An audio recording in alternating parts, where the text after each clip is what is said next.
Okay, so well, hello and a very good morning, a very good afternoon, and a very good evening, ninthers.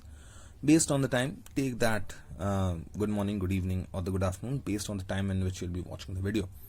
I hope you all are well, you all are doing fine, and members of your families are also doing well and fine. And I'm hoping that you all are staying productive. The 7 months, 8 months of staying at home, I know that this has made all of us very less productive. But I'll just say that let us just keep up with being productive. Let us just keep up with learning, trying to learn something new. Let us try to better ourselves. I'm not just talking about studies, but I'm talking about other things also, like trying to write, trying to find a passion, trying to cultivate a new hobby, or trying to read a book, or write a poem, or start drawing, start painting. If nothing, you can just also, there are many I know who have started clicking very good outstanding photographs. So shout out to them also, that you all are doing a wonderful job by trying to learn something new, and keep on experimenting, keep on trying with keep on experimenting with new things with the time which you have got. There's a lot of time, a lot of extra time which you all have in your hands, so make use of it. Study, start with the ninth standard syllabus. Try to finish it. It is not that you'll have to skip everything that has been removed from the reduced syllabus. Okay, those things may not be asked in the exam, but you are not studying only for the examination point of view. So whatever it is, try to learn all those things, try to study all those things which have been skipped also. Try to read, try to understand whatever is given over there, whatever is written. It is not only history, geography, these subjects. It is not that these subjects are to be learnt by rote. You will have to understand in these subjects too. And I know the way our books are written, history, geography especially, they try to, or they tend to get a tad bit boring. So you can just Wikipedia is there, Google is there, so many other books are there.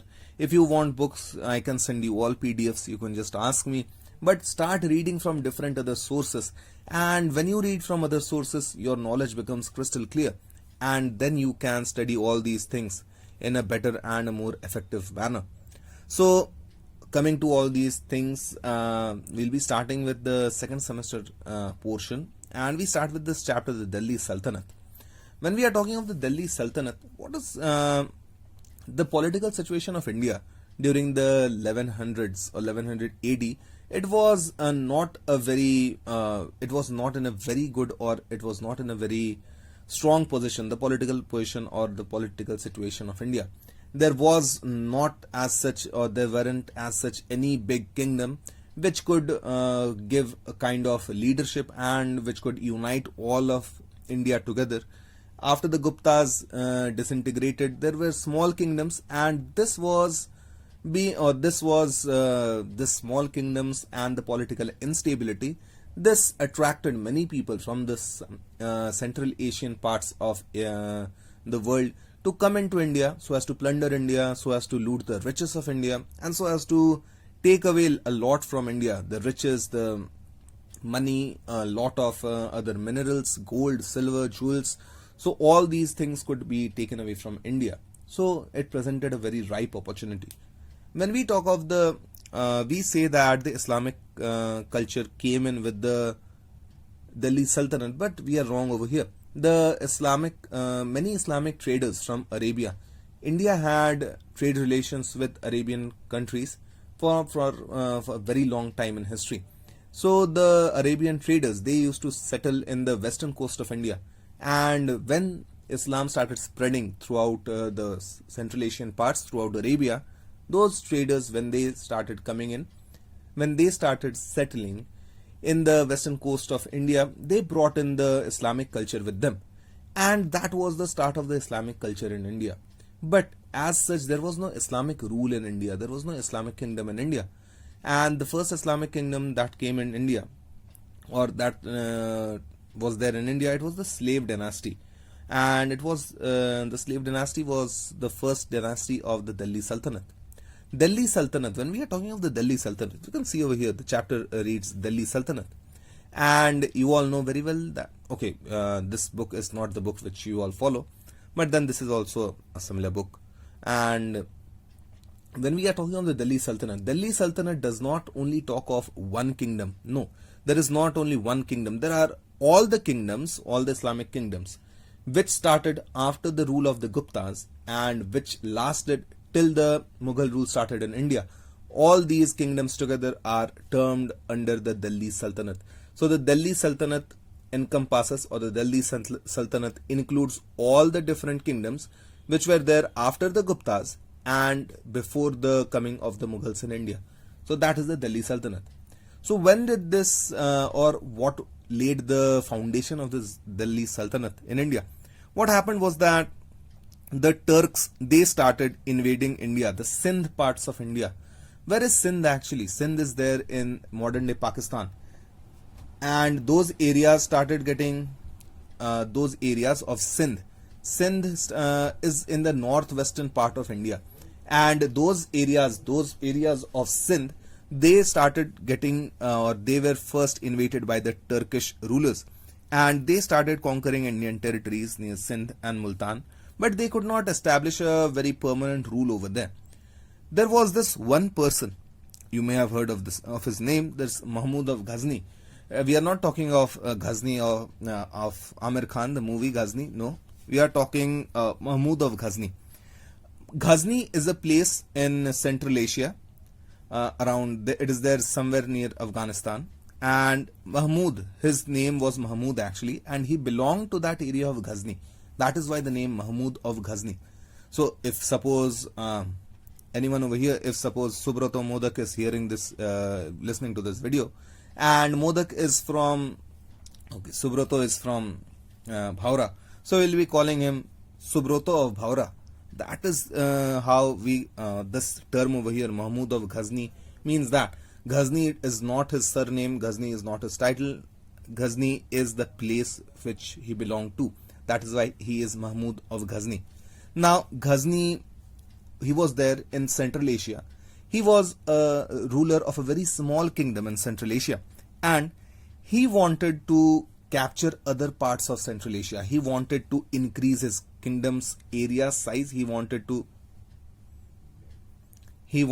make his kingdom bigger. So what actually he did was he started capturing, or not capturing, he knew one thing, that India was not in a very good political situation. So he knew what was to be done. What he wanted to do was that he wanted to come to India, raid India, take away India's riches and use that rich, or use the loot. So what Mahmud of Ghazni actually wanted to do was, he wanted to loot India, he wanted to come to India, he wanted to raid India and take away the riches of India. He knew that India's political situation was not very strong. So he understood that he will not be facing any such kind of resistance. So he came to India. He came to India for a total of 17 times. And when he used to come to India, he used to come before the start of the monsoon season. Why? Because he had to, if you can envisage the map of India, you know that the map of India, if you can think of the map of India, if, wait, let me see if there's the map of India over here. Yes. So when we are talking of the map of India, he used to come from the northwestern side. And when he used to come from the northwestern side, he used to prefer the time of, or he used to come before the monsoon season. He used to come during the dry season. Why? Because he knew, or you all can understand that over here we have the 5 rivers. We have the 5 rivers of Punjab, that is the Chenab, Ravi, Jhelum, Beas and Satluj. And we have the Indus River flowing from this area.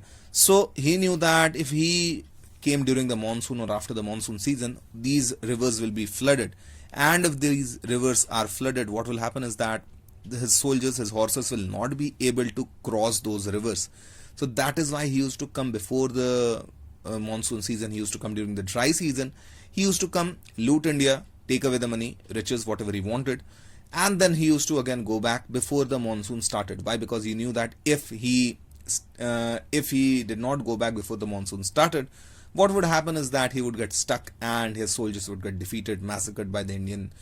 Whatever it is, the Indians were not politically strong. They were not having a strong army, but they could, if Ghazni soldiers were trapped, Many Indian rulers could unite together and then attack Ghazni's soldiers. I'm sorry, previously I said Ghazni's rulers, it's Ghazni's soldiers. That is why Mahmud of Ghazni, he used to come and he used to run away, he used to move away before the monsoon season came. He came to India 17 times. Whenever he wanted to fight, or whenever he wanted to expand his kingdom in Central Asia, Mahmud of Ghazni did not have any kind of a wish so as to settle in India or to rule India. He came to India, his only motto or his only reason for coming to India or raiding India, looting India, was that he wanted to take away India's riches and use them so as to fund his wars of expansion in Central Asia. He wanted to expand his kingdom in Central Asia. So he came to India 17 times. Whenever he wanted to fight a war in Central Asia with other regional powers in Central Asia, he used to come to India, raid India, loot India, take away the money, use that money so as to fund his war, and then he used to fight those wars. Most of the times he won. And again, when he fell short of money, when he was having less money, so it was just like that. India was like a bank to Mahmud of Ghazni. Only that Mahmud of Ghazni did not have to pay any kind of interest to the bank to India. Whenever he wanted money, he used to come to India, raid India, loot India, and then again go back. And that was how he actually worked. So this was the foundation, or this was how the Turkish rule started in India. And then what happened was that after Mahmud of Ghazni, after Ghazni's raids and invasion, there was another person. There was Muhammad Ghori.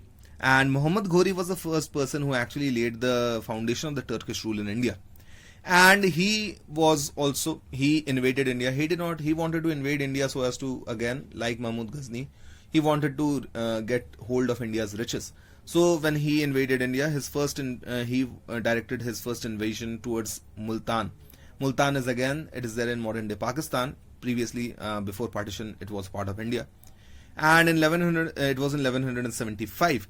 1192, he defeated Prithviraj Chauhan. You all know about this very important battle which happened, and you all will be telling me in the comment section what was the name of that battle in which Prithviraj Chauhan got defeated.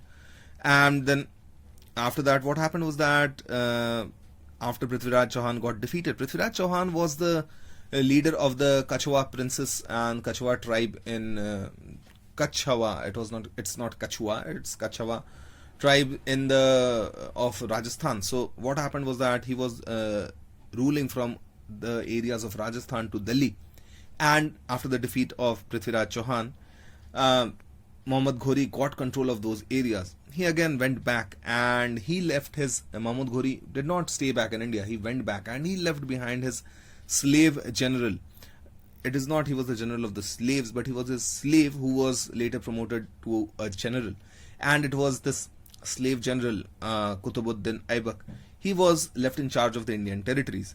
And it was Qutbuddin Aibak, after the death of Mahmud Ghori, what happened was that Qutbuddin Aibak laid the foundation of the Delhi Sultanate in India. And because he was a slave, that is why it is today we know it as the slave dynasty. Now, Qutbuddin Aibak never told his followers, or Qutbuddin Aibak did not tell the Indians that, okay, I am a slave, so you all will be calling this dynasty a slave dynasty.